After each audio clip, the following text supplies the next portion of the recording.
Alors, je vous présente la nouvelle moto que j'ai achetée, une Kiwi RKS 125 cm3. Elle a 31 000 km, je pense. On va voir ça. Ouais, 31 000. Alors, je vais vous montrer qu'est-ce qui va, qu'est-ce qui fonctionne bien, qu'est-ce qui fonctionne pas.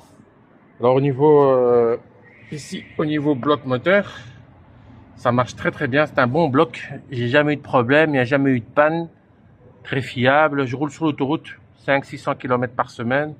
Le restant, c'est de la ville. Je fais en moyenne 1000 km par mois. 1000-1500 en été, 2000 parfois même. Donc, le bloc moteur, il est bon. Alors, l'accélération, pas de problème.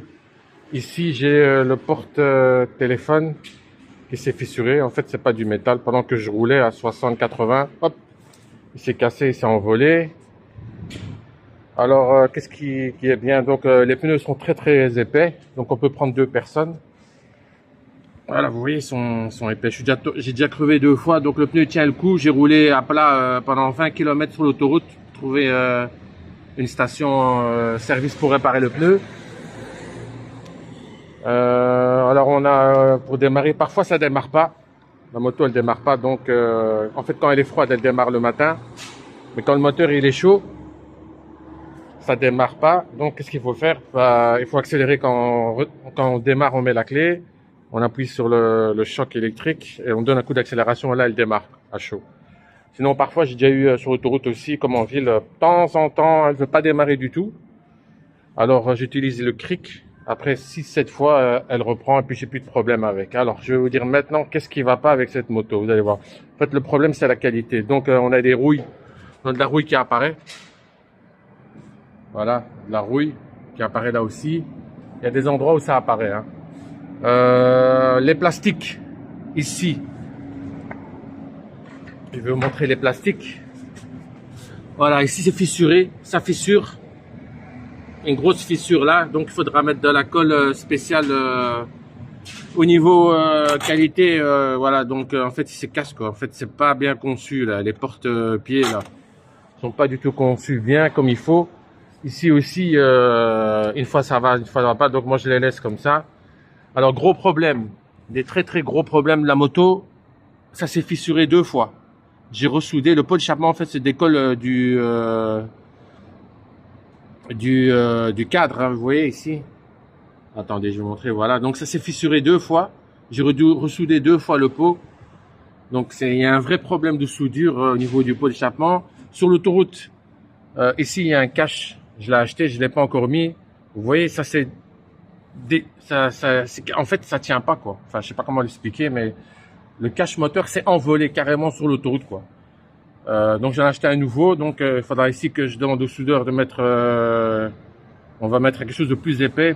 On va le souder bien comme il faut. Celui-là aussi, on va le dégager. On va mettre une nouvelle soudure et puis je vais le placer. Qu'est-ce qu'il y a encore comme gros problème? Ouais, gros problème. Donc en fait. La moto, elle repose, il y a 2 pieds, hein, pour reposer la moto, ici. Voilà, il y a celui-là, et il y a le grand ici, à l'arrière. Vous voyez, comme une moto normale, quoi. Attendez, je vais mettre mon pied, vous allez le voir. Voilà, et en fait, cette grosse pièce-là, ici, là, pour poser la moto par terre, elle tient pas. Elle est carrément fissurée, quoi. Le porte... comme je sais pas comment on appelle ça, pour bloquer la moto par terre, quoi, pour qu'elle reste debout, ça s'est fissuré en 2. C'est incroyable, mais voilà quoi, les gros problèmes qu'il y a. Sinon aussi un autre problème, l'ampoule du phare. Ils mettent des ampoules, quand vous achetez la moto comme moi au magasin, ils mettent des ampoules de merde, ça n'éclaire absolument pas. Donc j'ai dû acheter 2 LED ici, vous voyez, pour que ça s'éclaire sur la route. Et en fait, rien que pour changer cette ampoule, c'est pas bien conçu du tout. Il faut démonter tous les caches, tout le phare. Il y en a pour 1 heure, 1 heure et demie, quoi, pour changer une ampoule. Donc, je touche pas. J'ai mis les 2 LED là, avec les loupes là. Ça éclaire bien et il n'y a pas de problème, quoi. Qu'est-ce que je peux encore dire? Sinon, fiabilité. Tous les 1000 km, je fais la vidange. Ici, au niveau de la chaîne, il faut acheter un kit chaîne avec les grandes crantes et les petites crantes. 15-20 € ici en Afrique, quoi, parce que je suis expatrié, je roule ici. Donc, il faut le changer tous les 20 000 km. Donc, pour moi, ça sera dans les encore 10 000 km. Sinon, je vous dis, cette moto, elle est fiable pour rouler, hein. Mais vous avez vu, il y a de la rouille ici aussi qui apparaît, là. Voilà. Ça rouille, quoi, un peu de partout. Sinon, à part ça, pas de gros problèmes, quoi. J'ai déjà fait le tour du bled avec. Je roule principalement en ville, quand je vais à la capitale, parce qu'il y a des embouteillages, donc j'ai acheté cette moto, quoi. Mais je vous dis, le gros problème, c'est ça. Il est carrément pété. Ça va être un gros problème pour le réparer. Je sais pas comment on va faire. Je vais aller demander de l'aide à un ami. Voilà, quoi. Sinon, ouais, autre problème ici. Vous allez voir, je vais démarrer à chaud. Voilà, on a démarré. Gros problème, ici ça vibre. Vous allez voir, tac, tac, tac, tac, tac, tac, tac, ça fait du bruit. Ça vibre, ce truc c'est pas bien conçu. Avec la vis là, c'est pas du tout bien conçu, quoi. Ça vibre, ça vibre, ça vibre. Voilà, quoi. Donc elle a 31 000 km. Hein. Il était temps, ça faisait 2 ans et demi que je l'ai. Vous voyez, tellement ça vibre en fait. L'autre côté, c'est désodalarisé le guidon. Je l'ai perdu, j'ai acheté un autre là, d'une autre marque. Mais voilà, quoi. Sinon, ça tient la route. Pour les Shintok, ça va, quoi. Je rouspète pas trop, mais voilà, quoi. Mais c'est surtout le pied là, en dessous, qui m'emmerde, quoi. Tenir la moto, quoi. C'est ça qui m'emmerde le plus, quoi. Il est carrément foutu, quoi. Enfin voilà. Je vous ai présenté la moto, je ferai une vidéo dès qu'elle va tomber en panne au niveau du bloc moteur. Parce que le moteur, il a vraiment l'air fiable, quoi. Parce que je roule à 110 sur l'autoroute. Avec ça, j'habite à la côte, quoi. Il y a beaucoup de vent. J'ai déjà, dans une descente, j'ai déjà fait des 120. Sinon, gros problème aussi sur la moto, le siège. Ce siège là, pour s'asseoir. C'est fait pour des petits pois chinois, quoi. Il faut être un chinois pour s'asseoir dedans, quoi. Parce qu'elle n'est pas du tout confortable, hein. Vous roulez 30 minutes, 40 minutes pour faire mes courses, ok. Mais quand je vais à la capitale, en fait, j'ai acheté une autre mousse. Je la mets au-dessus. Quand je fais des longues distances d'1 h 30 sur l'autoroute, quoi, à l'aller, je mets au-dessus. Mais c'est pas du tout. C'est maximum 80 kilos, hein. J'ai dit grand maximum, quoi. Mais pour les grands gabarits comme moi, ça va pas, quoi. C'est conçu pour les vers de terre, quoi. Les Chinois qui sont minces, eux, ça va, quoi. Mais pour quelqu'un qui fait du poids, qui est musclé comme moi, ça va pas du tout, quoi. Ça, c'est aussi un gros problème, quoi. Mais sinon, en fiabilité, ça tient la route, hein.